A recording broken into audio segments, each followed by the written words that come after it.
nitlash me'ela tmima mahu. Talking about that it became removed. We're not asking if you're allowed to remove it. Talking about that if it got removed, what's the din?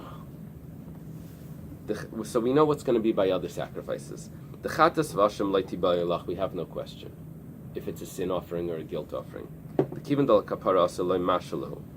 The rabbis never made a decree on an animal sacrifice that you really want to bring to get it over with. Because if someone's committed a sin and he wants an atonement, he's not going to delay that. He has an animal, what's he going to get some wool out of this? He wants to get his atonement. So they never made a decree that he's going to delay that. So it would be permitted. So that would for sure be permitted, the wool. The Bechor Meiser, if it's a Bechor and Meiser, which there's no atonement involved there, and you could just delay it as long as you want, maybe you'll get some wool out of it. Nami, over there also there's no question. Because given the Lavla Kaparas Mashalu, then there is a decree that you're going to wait, and it should be forbidden if the hair is removed. It's a sacrifice. Kiti Bailach the Eily. The question is by an Eily, because an Eily is sort of a middle type of sacrifice here, where it's not necessarily brought for an atonement, but it does have an atonement aspect. Kivan the Iker Lavla Kapara, so since it's mainly not for an atonement, we're now on top of page 26b. Osimashilite, then maybe he's going to delay, and the rabbis would make a decree on that the wool should be forbidden. Or maybe Kivan Daila Nami Mechapra say the Eila is an atonement for neglect of a positive command. In other words, not for committing a negative command, thou shalt not, and then someone goes ahead and does it. But if someone had an opportunity to fulfill a mitzvah and he didn't, he missed an opportunity, so the Eila is an atonement for the missed opportunities. So loy mashilei. So for that he won't delay, and therefore there should be no decree, because he does get some sort of atonement. He wanted to bring this earlier. It's not, we don't have a concern that he's going to let it live longer. But his nature is, if he neglected the positive commandment, maybe he's going to neglect doing this so quickly. I hear. But maybe he's also not doing it because he wants the wool. He's just a neglector. If he was a go-getter and he wants to get extra wool over here, then he would have gotten that mitzvah also, and he would have bring the sacrifice early. Okay. Tashima. He's a conscientious neglector. What do you say? Don't do today what you can do tomorrow, because you might not have to do it. Tashima hateilash tzemer mi b'char tam. Someone that removes wool from a my grandfather had a sign in his office. I didn't know my grandfather. But my uncle told me he had a sign in his office that said, "Don't do today what you can do tomorrow." It's men have to do. This is the assistant attorney general. I don't know how with that approach. I don't know how he was successful, but okay. Don't someone that removes wool from a bechar tam, from a firstborn animal that's still a sacrifice. Excuse me, because there's no blemish in it. Afal pishin noiled by mom. Even though later on it does get a mum, does get a blemish, shachta it's asher. If he slaughters it, the wool is still asher. Taima, what's the reason why it's asher? The toilish, because he removed it on purpose. Han nitlash, but let's say it just got removed. We're medayak here. What's the reason why it's asher? When it has a mum, when it only gets the mum later, that's because you removed it. Han nitlash, but if it was removed naturally, or just not on purpose or whatever, then shari, then it would be mutter. Now, what we're looking for here is to resolve our question about an oila, where the wool is removed from a carbon oila. So, if this is a bechar, where a bechar we have a problem that you may delay you may hold on to it because there's no atonement there, and if the wool gets removed naturally, then it's going to be mutter. V'kolshkein oila, delay mashile. By an oila, there's more of a reason to bring it the sacrifice because you get the atonement. So for sure you're not going to delay it. If for sure it should be mutter to use that wool. The Gemara explains who adin afilu niklash nami aser. Really, the truth is that even if it's removed naturally, it's also forbidden. V'haidiktani toilish. And this that we said, toilish, that if you remove it on purpose, Laidiacha koiche da akavya. We're coming to teach you the strength of Akavya's opinion. The bebal mum afilu b'toilish nami shari. Akavya holds that even if it's removed on purpose, it's permissible. That's why we're using toilish. The Gemara says, "Va'anan nosher tanan." So why did you say if it fell out? If you wanted to tell me the chiddush of Akavya, the Gemara says, "Tana nosher ladiacha koiche da rabbanan." It says it fell out to tell you the strength of the rabbis, that they're strict even if it wasn't removed on purpose. So Tana toilish ladiacha koiche da Akavya. So then it teaches toilish over here to tell me the strength of Akavya. So really, whether it's removed on purpose or not removed on purpose, Akavya is mater and the Chachamim are strict. Tzemer Amidul, the last case of the Mishnah, the Gemara says, Heichidami, what's the case? What's the case if it doesn't appear to be part of the shearing of the wool? Amar Rabbi Lazar, Amar Rish Lakish. Rabbi Lazar says the name of Rish Lakish. Rabbi Lazar is the student of Rabbi Yochanan that then takes over after Rish Lakish passes away. He takes over Rish Lakish's position. So here Rabbi Lazar is saying in the name of Rish Lakish, Kol she'ikrei hafach klapi reishei. We're talking about where you see the base of the wool is at the tip of the wool. In other words, where is it called the follicle? What's the hair? Inside the skin. The inside the skin. If you're looking at what's supposed to be inside the skin is together with what's outside, what's the outer part. So it's really backwards. You're looking at this wool backwards. I don't know if the wool gets thinner on one end. Does it get thinner on one end? I mean, would it be very obvious which side is the inside of it? Yeah, I don't know. I guess one side is more like dreadlock. It gets more crusted together. The inside can't be that crusted. It's because it has separate. I'm only familiar with the end product. With the sweater. Rav Nosson Bar Reishi Amar Kol She'eino Mismayach Magiza. Rav Nosson Bar Reishi says if it doesn't get smoothed down together with the shearing of the wool. The Gemara asks, Rish Lakish my time Rav Nosson Bar Reishi. Why doesn't Rish Lakish say like Rav Nosson Bar Reishi? Rabbi La says Ksav Rish Lakish Levishe Efshar Legiza B'lei Nimen Amid Dalis. He says because that's impossible to ever have giza that doesn't have hair that's not going to get smoothed down. So you're always going to have that even if you're shearing the wool. So even if this hair wasn't removed before, you're still going to have that. Okay. Rashi says, why doesn't the Gemara ask, why doesn't Rav Nosson say like Rish Lakish? He says because he's more strict. Okay. And now the Gemara says we have the new parak, the fourth parak. How long do you need to keep the firstborn before you bring it as a sacrifice or give it to the Kayan?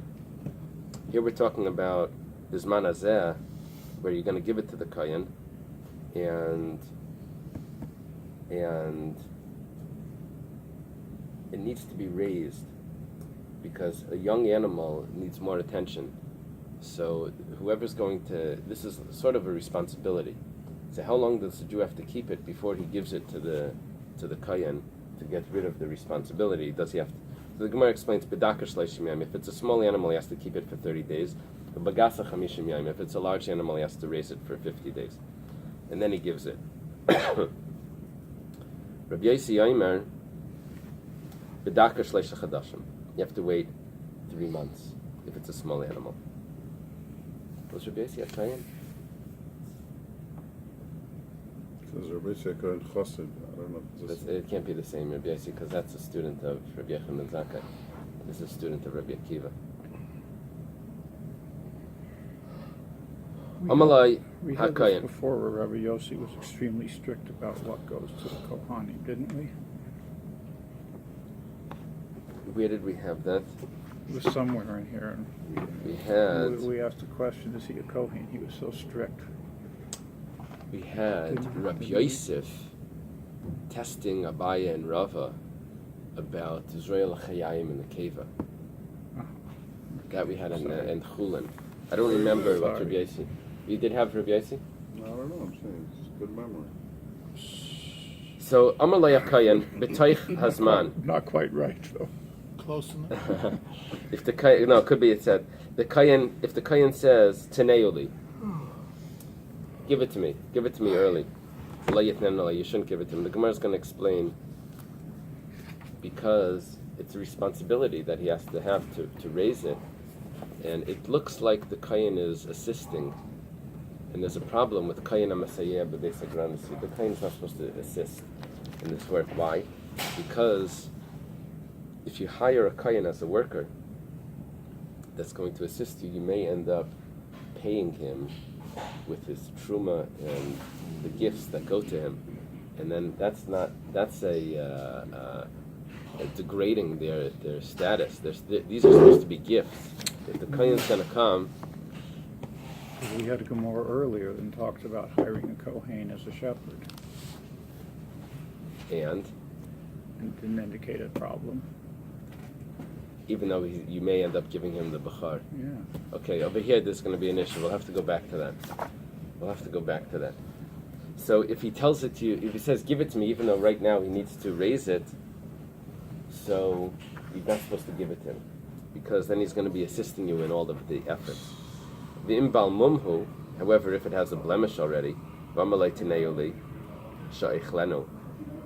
just going to eat it right now. I'm just going to shecht it. Then it's mutter, because then he doesn't have to raise it.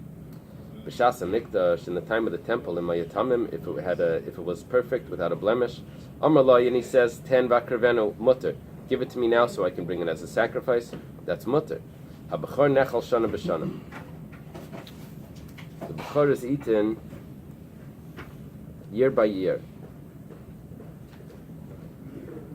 What does that mean? Does that mean it needs to be in its first year? Year by year, it says here, before blemish must be slaughtered even within a year of its birth, or Okay. unblemished within a year's time, it becomes eligible to be offered.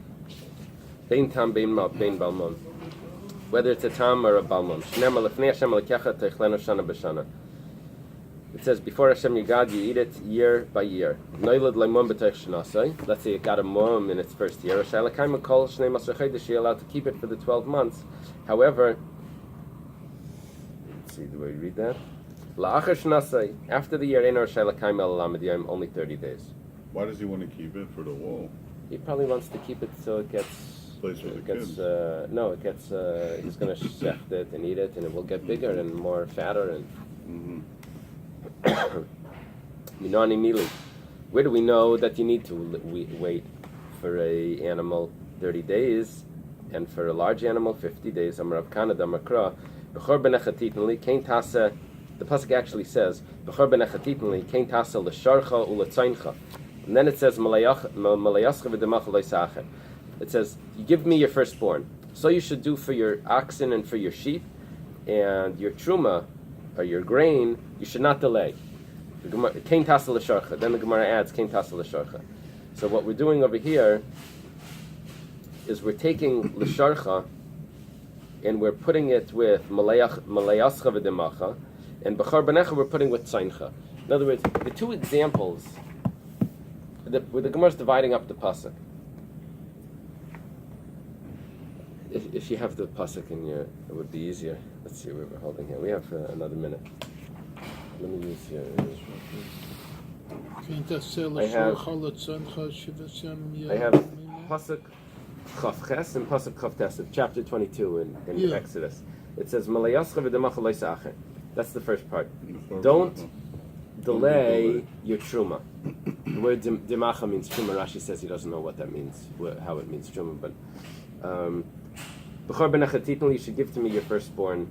So I have two things that are not really related to me yet. But then it says kein tasa l'sharcha l'tzaincha. So what we're going to do here is we're going to put sharcha together with truma, and we're going to put tzainecha together with b'char banecha. B'char. Just like a b'char, your firstborn child, you have to wait 30 days. So too, your young animals, your tzain, your sheep, you wait 30 days. Just like your truma and your bikurim, you don't bring until after, from Pesach it ripens, but you don't bring it till Shavuos, that's 50 days. So too, Gasa Chamishim Yom. That's what the Gemara is learning. The Gemara says, Eipuchana, maybe you should do it the opposite. Because, how do you know? Sharcha could be together with Bechor Banecha. The big animal could be 30 days, and the small animal could be 50 days. Mistabra demakdim lamakdim demach lamachim. Whatever's first in the first pasuk, that goes together with what's first in the second pasuk. Whatever's second in the first pasuk goes together with what's second in the second pasuk. The Gemara says, Adarabba, the samachle, the samachle. Put together Bechor banecha titinli kein tasa l'sharcha. Your firstborn son, so you shall do to your oxen. 30 days. El Amar Rava, Amar Kra, Tasa. Rava says there's an extra Tasa. By it says, Kain Tasa.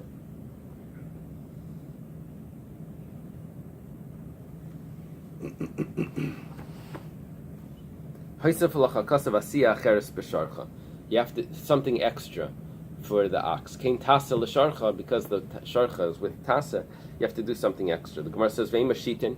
Maybe that means that you have to have 60, because that's twice 30. The Gemara says, the interpretation of this verse is given over to the sages. It's sort of like, because I said so. The shore is now more value or more time? More time.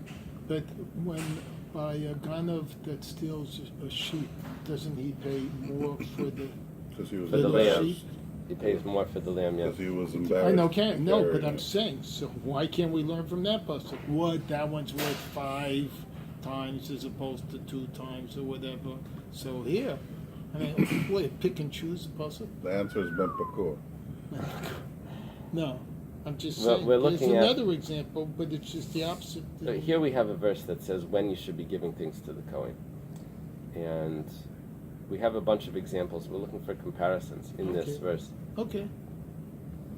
You gave up pretty quickly. Okay, we can leave it over here. Jacket? Where's your fancy jacket? Yeah. Too hot. No, but that's the jacket that really gives the wisdom. The smoking jacket. That's the wisdom jacket.